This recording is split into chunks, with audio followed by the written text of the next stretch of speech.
welcome to the Rusty Mill. Here are a couple pictures of the original bell saw setup that I had. I got it, well actually my dad got it from one of the neighbors up the road. It was used in our area to build a couple different houses. I took it over, hooked it up to that farm-all you see there first. I wasn't really getting the power I needed out of that farm-all to be able to make good cuts. So then I tried hooking it up to a Chevy 3500, which worked pretty good. And this is just an early shot here of the mill site back in 2020. That's when I got the bell saw. I got one at auction, and then my dad made a deal for one up the road from us that they, like I said, used to build a couple different places. Once I figured out the farm-all wasn't going to work, I put the Chevy 3500 onto it. What I did is I took one of the rims off, took tire off the rim, and I welded a PTO stub onto the end of the rim, and then I would run the truck in, I think it was like third gear, like 3/4 throttle, would give me about 650 RPM at the blade, which by the time I dove into a cut would be just right. There's some of my handiwork with the PTO shaft welded on a rim. And it worked pretty good for that application. Worked good all the way until I seized up the motor in the truck. But I realized that saw wasn't really going to do what I was trying to do, so I ended up finding a Lane circle mill at auction, and I started the process of getting that all set up next. And for the Lane mill, we put in concrete piers, and then we crisscrossed railroad ties on top of them. And then on top of that, I put 8x8 hemlock timbers with the sawmill rails sitting on top of them. And it worked pretty good. When I did the bell saw, I did that with, I think whatever the manual that I got with it called for. It was like 5 16-inch wide, 4-foot long concrete sections, 4 foot into the ground. And that seemed to do good with that. That bell saw never moved. But I had this Lane mill set up for 2 years now, and it never moved on me. And it seemed to work out pretty good with this setup. I poured the, when I drilled the holes for the concrete, I drilled them, and then I put sonotubes in them, and the next day it rained before the concrete truck showed up, so I quickly had to shove sheet metal pipe down inside the sonotubes or on the outside of them to try to get it formed up so we could get the concrete poured. But it all worked out in the end, for the best, I guess. Works good. Gets the job done. They didn't come out as straight as I would have liked them, but it'll do. Most of the stuff up here in the sticks doesn't go as straight as you want it, but that's what you get doing it on your own all the time. I bought that Kubota skid steer there just for the mill setup. I was toying around with buying a tractor, looking at this and that, and then my buddy brought one down and helped me cut some trees with it, and I realized that is the machine to use. It's real handy for moving stuff around the sawmill. I bought this at an auction from a company that made, I bought this sawmill at an auction from a company that made railroad ties. They cut raw ties and shipped them out by the truckload. He went out of business with the pandemic.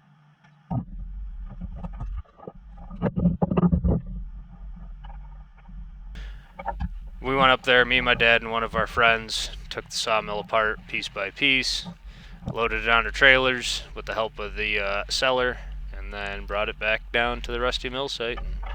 I put her back together. I pretty much ended up getting it all back together, mostly just by myself, using a couple of crescent wrenches.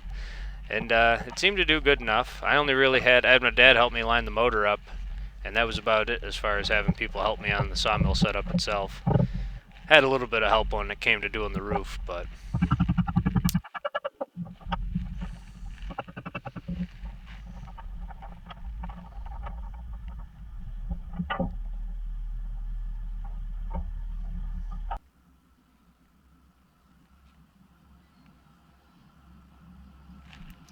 this saw came with a D333A Cat diesel. I believe it's out of the early 60s, like a marine type engine, I think, or maybe out of like some type of power plant.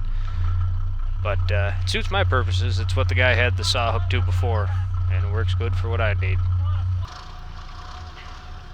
Here's a video of this would be the first log, I'm pretty sure, that I ran across the lane sawmill. You see the rust built up on that blade. It was sitting outside when I got it. The owner had a different saw on it when I bought it. Notice I don't even have a platform I'm standing on. I'm just standing on the end of one of the railroad ties next to the sawmill. Gotta cut the platform before I can put it on.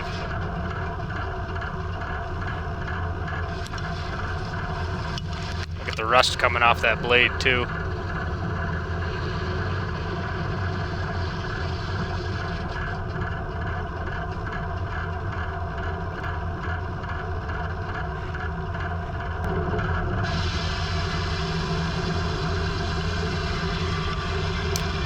I'm fairly certain my dad set that slab aside too and saved it. He saved the first one off the bell saw as well.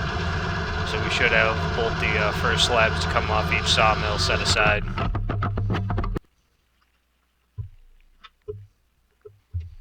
That's the hydraulic pump. That's what runs, it feeds that reservoir. That's inside that 30-gallon drum. There's the hydraulic reservoir. That's what feeds the pump. I got the chain on it to keep tension, keep the pump from just spinning around. And then there's two excavator joysticks there, and that's what runs the log deck and the log turner. And I spent the last couple days here at the mill, sawing logs, making some lumber. The mill's been running really good. Takes a little practice on my end, getting the set work set right so you get nice even cuts every time. But a bit of progress since I started with just the pickup truck mill, or the bell saw pickup truck mill, I should say. Now we're onto the lane and everything's running good. I'm gonna be widening it up a little bit more and getting ready to build a roof. I want to put a shelter over the whole mill here, keep it out of the weather. I don't got to cover it up every time I'm done with it and be able to cut in the days that it's raining.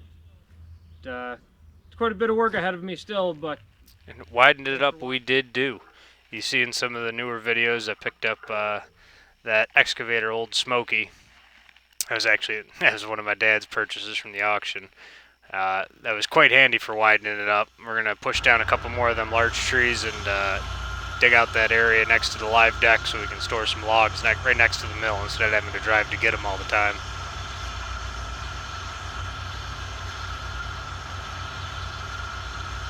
You can see here I already got the platform set up, and right there I just used the foot operated retract on the Setworks. I push that pedal down and it pulls the whole Setworks head back as the carriage returns. So far I've only had to change the bits out twice since I got the saw. First, when I first got it, because there was a bunch of chips, that's what I'm doing here, changing the bits for the first time, put a whole brand new set in. And then I ended up hitting a good sized nail, maybe the summer of 21, I believe, and chipped about half of them. So I replaced them with used bits that I got from the previous owner. Tried to get them all to match, alternate them every other, and it worked pretty good. I've had to sharpen them with the jockey grinder maybe 3 or 4 times so far. Here we used larch. Me and a couple friends, we cut larch posts and put them all up, and then I'm putting up a 2x12 header there. We do a 2x12 headers across the back wall of the building. I did most of that framing on my own in the summer of 21. Some of the 2x12 headers too I got for free off a job. So some of them are dimensional, some of them are rough cut, but that was the only dimensional stuff used, other than maybe a couple odd 2x4s on the roof framing. But the rest of the roof rafters and the rest of the framing was all out of rough cut right off the mill. All the posts were cut out of larch off the mill. And if you look at the front of the building when we put the posts up, we were short one nice looking cut post, and the one front post still has bark on the sides of it and it's a little crooked, but it'll do. It gets the job done. I had one of my cousins help me here get the beams set on either side of the middle, and that's with the first 16-foot span from the back wall to that beam. 16-foot rafter span there. and then it's a 15-foot rafter span from the beam back to the bar joist. That's on that back set of posts, not in the picture yet. This was all done in the summer of 21, fall of 21.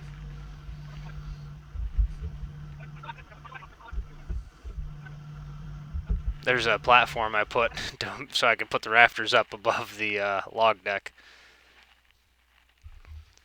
This is late fall of 21. This is when I was quarantining down there with COVID. Spent 10 days hanging out, working on the mill. Didn't get nearly as much done as I was hoping to. I was really looking for 10 days of hard work, but that kind of kicked my butt. But you do what you got to do. It's a slow progress when you're framing it on your own, too. Put one end up, crawl around, put the other end up, shoot a couple nails in it, do it all over again. Makes you appreciate it a little more doing it that way.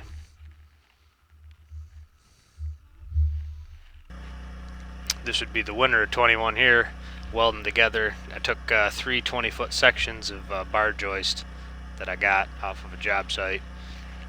Recycled them for my uses. I welded them together into one long one, as you'll see in some of the later videos on the front of the mill for the front beam support. It's 3 20-foot bar joists to make a 60-foot span across. Post at either end and one post in the middle. Some gussets on it. And it seems stiff enough. This will be the first winter, the winter of 22 that we go through. We'll see how well it holds snow.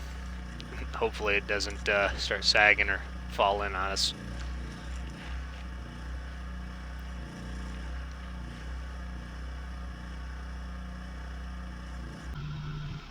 I had to get a couple of people together for this pick. That's a pretty good reach up there. I believe it's 18 foot to the bottom of that bar joist when it's in the finished position there.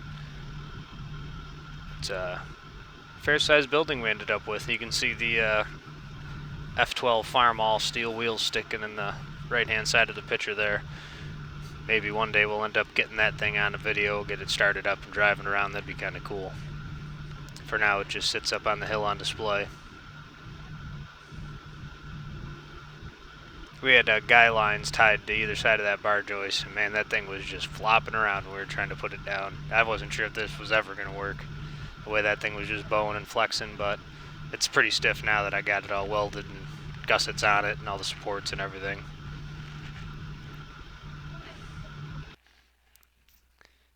Here's a shot of me and a couple of my buddies and my family members putting the roof on. They helped me put about 3/4 of the metal on. I still had a little bit of framing to finish up. I had to go 2 more sets of rafters over still that I couldn't reach off the ground.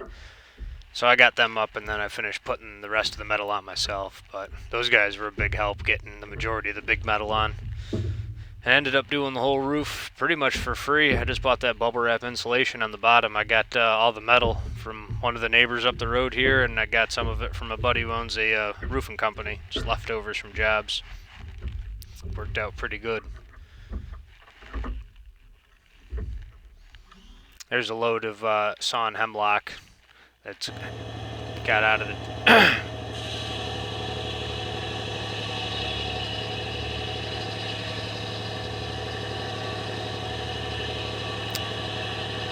Now we got the whole roofs done and everything. I'm slowly going to start putting walls up around it.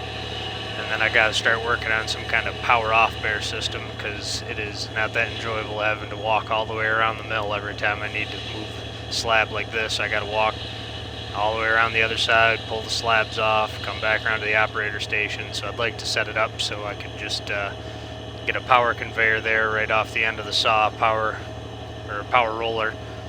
Roll it further off, clear the motor, and then do some type of hydraulic tilt. Get it to tilt and slide down, slide into a pile or onto the skid steer forks or out of the way somewhere.